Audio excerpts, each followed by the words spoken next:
Welcome to a TV20 news break. I'm Dan Monroe. Here's what's happening. While the weather outside might have been frightful, that didn't stop the residents of Northeast Ohio from enjoying this year's Winterfest. Happy holidays, everybody, and welcome back to Public Square. It's been a long time, but we're here for Winterfest 2021. The place just looks amazing. Everyone's got a smile on their face. There's music, there's ice skating, there's so much to do here, and I'm going to show you everything, ending with the big lighting finale. Residents of all ages flocked to Public Square, eager to get their first taste of holiday festivities for the year. And after last year's Winterfest was canceled, the crowd couldn't have been in a better mood. I'm enjoying it, just loving being with the family, had the kids out, the scenery. It's beautiful out here. It's nice. Public Square and Tower City were covered from top to bottom in lights and wreaths. Local vendors were out in droves, bringing some much-needed warm food and drinks to attendees. It's just fun to be in the city and experience this, the snow, the holiday season. It's fun. It's a good family event. What kind of fun have we been having? Slide down that hill. Yeah? What have you been doing? Looking at the lights. Lights. What's your favorite part, little guy? Roasting marshmallows. That's awesome. There was something for all ages this year, from ice skating to caroling to ice sculpting. Santa Claus even made an appearance, swapping out his reindeer and sleigh for a comfortable RTA bus. Mayor Frank Jackson and Mayor-elect Justin Bibb wished the crowd a happy holidays. First of all, welcome to Winterfest 2021. It is the holidays, so I want everybody to enjoy themselves in downtown Cleveland and also be safe. I remember coming down here as a kid with my family, and so to come down here as the mayor-elect, celebrate this moment is a dream come true, and I want to make sure we all celebrate the holidays this season. The night concluded with the grand finale, fireworks and the lighting of the Public Square's Christmas tree. Well, there you have it, folks. Public Square has never looked more beautiful than it does now. The lights are fantastic. You can hear the fireworks behind me. It's a fantastic party. And to top it all off, it's snowing. You couldn't have asked for a better Winterfest. I'm Dan Monroe. Happy holidays to everyone. For TV20, we are Cleveland. Although it was a little rainy, that didn't stop the Jewish community from celebrating the start of this year's Hanukkah with their annual Menorah Lighting. The holiday Hanukkah represents the victory of the Jews over the Maccabees over the Greek army that were trying to annihilate them. And they wanted to convince the Jewish people to stop celebrating their heritage in an open way, and the Jewish people fought back against them and they won. As a result, every single year we celebrate the holiday of Hanukkah to commemorate the victory over the Greek army. But that victory also gives us a special advantage to celebrate every single year about the idea of freedom and liberty of religion. While Hanukkah has been celebrated publicly in Cleveland, Mayor Jackson invited it to be celebrated in Public Square, a tradition he has joined in yearly, with this being his last as mayor. And I also want to thank you for being so much part of the intricate part of the operation and the future and the greatness of this city. Without you, we would not be who we are. And I want you to know how much I appreciate that and much I appreciate your friendship over the years. Thank you. Yeah, it was really special, the relationship that we had with Mayor Frank Jackson. In fact, since we came downtown some 10 years ago, he's been here every single year lighting Hanukkah. Even last year, when we did it virtually, he still joined us, and it was really special having him on board and in general helping out the community and the downtown community, which I am part of, thrive. Along with Mayor Jackson, leaders of Cleveland joined to wish the crowd a happy and safe Hanukkah. I, as a kid growing up, loved Hanukkah because I got 8 presents for 8 nights. It was wonderful. And now as an adult, as a parent, I get to see Hanukkah through my kids' and grandkids' eyes, and that's even better. That's just wonderful. So It is a privilege to be a part of this tradition with you. From all of us at Team Bid, Hag Samaya, and may the miracle of Hanukkah bring you peace and joy this year. The night was concluded with the lighting of the menorah.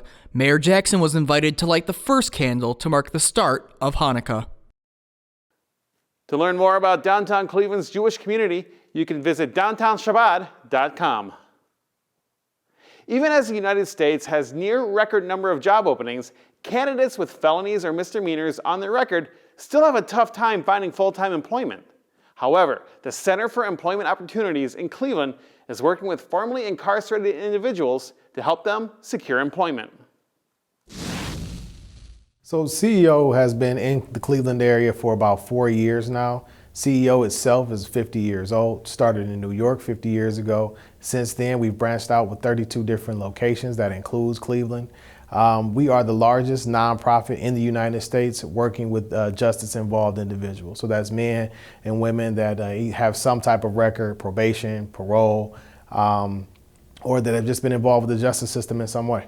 CEO clients participate in job readiness training and transitional work crews to gain work experience while collaborating with job coaches to find employment.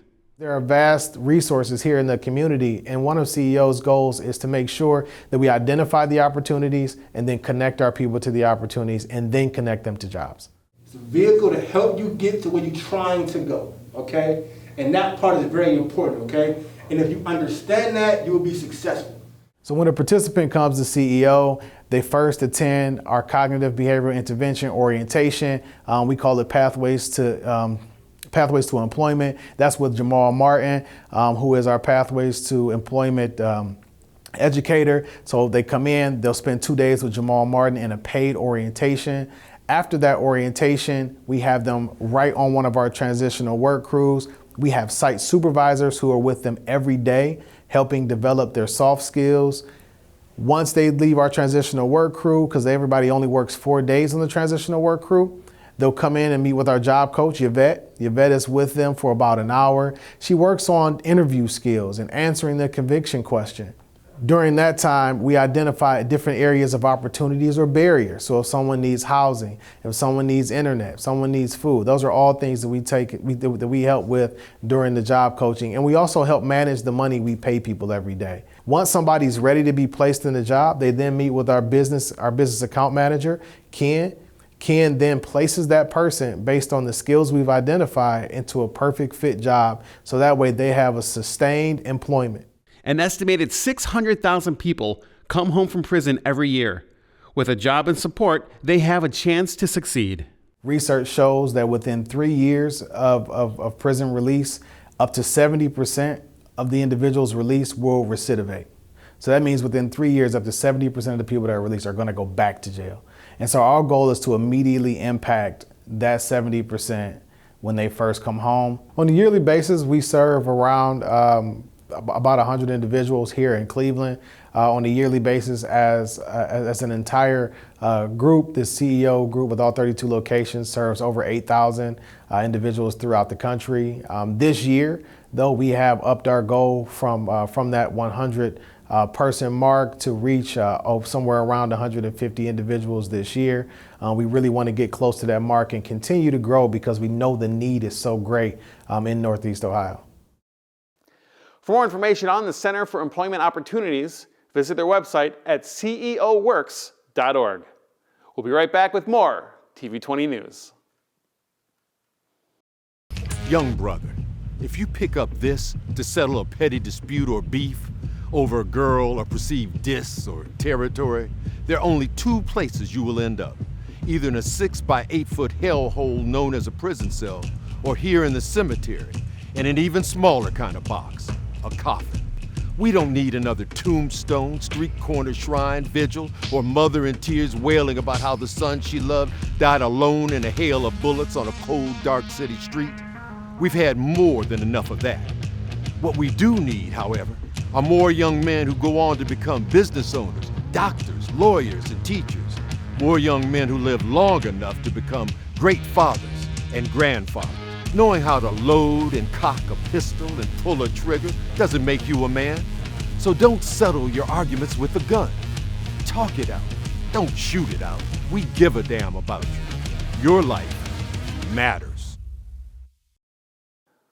Welcome back to TV20 News. I'm Dan Monroe. Cleveland is quickly becoming a hotspot for breweries, so it was an easy decision for the Scottish-based BrewDog brand to open their 7th U.S. brew pub right here in the Flats. 1, 2, 3.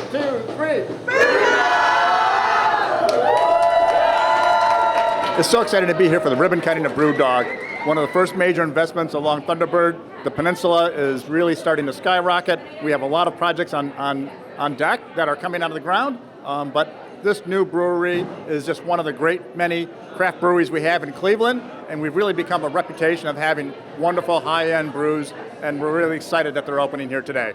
It's been a wild ride for the last 15, 20 years, and we're just incredibly excited to come to Cleveland. We opened our first location in Columbus, Ohio, in the States, where we have a brewery and a tap room, and more recently a hotel as well. We've opened a couple of bars in downtown Columbus. We're in Indianapolis and Cincinnati, and this is our 7th site in the U.S. This massive brew pub embraces its industrial look while creating many different experiences for Clevelanders to enjoy. This was an old sheet metal building. It's the first ever for BrewDog to do an industrial rehab. And so we've taken this building and we've made it into our own. We actually have a live barrel brew kit that we have available. And we also are going to brew our own beer here as well. So we're really excited to get the smell of malts burning and growing and to invite Cleveland in for our wonderful beer. We have a wonderful venue for everyone. We have outside seating. We have shuffleboard tables. We've got a wonderful kitchen. We brought chefs from around the world to make sure that it's perfect for everyone today. The food is great. Yeah, I had the sweet potato burger and it was phenomenal.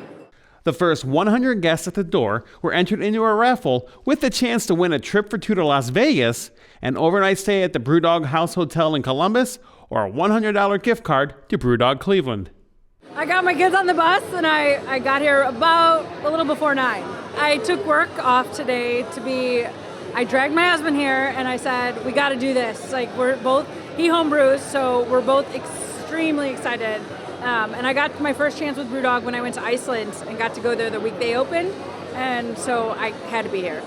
BrewDog's industrial cozy theme caters to more than just men that like craft beer. We want to be a really comfy, relaxed atmosphere to come and enjoy great beer.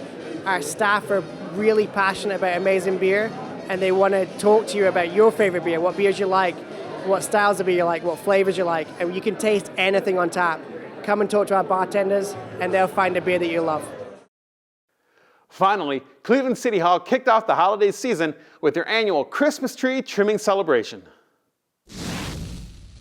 The families and staff of Cleveland's Division of Recreation joined in City Hall for an afternoon of milk and cookies, festivities, and even a little caroling.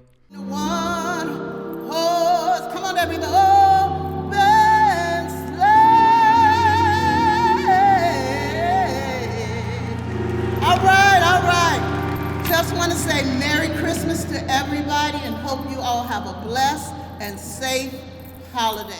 Participants were invited to take a photo with Mayor Frank Jackson and a special guest, Santa Claus. Make sure you save me some milk and cookies over there later, because I'm going to get all the leftovers. Everyone, happy holidays! This year's tree trimming marked the final for Director of Public Works, Michael Cox. Director Cox highlighted that events like these are a group effort and thanked the many members of the City of Cleveland staff and Mayor Frank Jackson who made it possible. So what I want to do is first say thank you to Mayor Jackson because he has been a sponsor and a supporter of recreation for 15 years. And I also would like for the staff of recreation to stand up, please. And if everybody can give them a hand because they're the ones who take care of you, stand up, stand up. All right? And I appreciate you, staff, all right? Stay tuned to TV20 for all things festive in Cleveland this holiday season. TV20 is streaming live 24/7. Visit TV20Cleveland.com to see our live feed and more. Stay connected with TV20 wherever you go by liking and following us on Facebook and Twitter. And be sure to subscribe to our YouTube page to watch our numerous programs. The City of Cleveland is now releasing general news and real-time updates via their blog and social media. Be sure to follow the City of Cleveland on Facebook and Twitter and subscribe to their blog at clecityhall.com. Thanks for watching. I'm Dan Monroe. Be sure to stay tuned for more on TV20. We are Cleveland.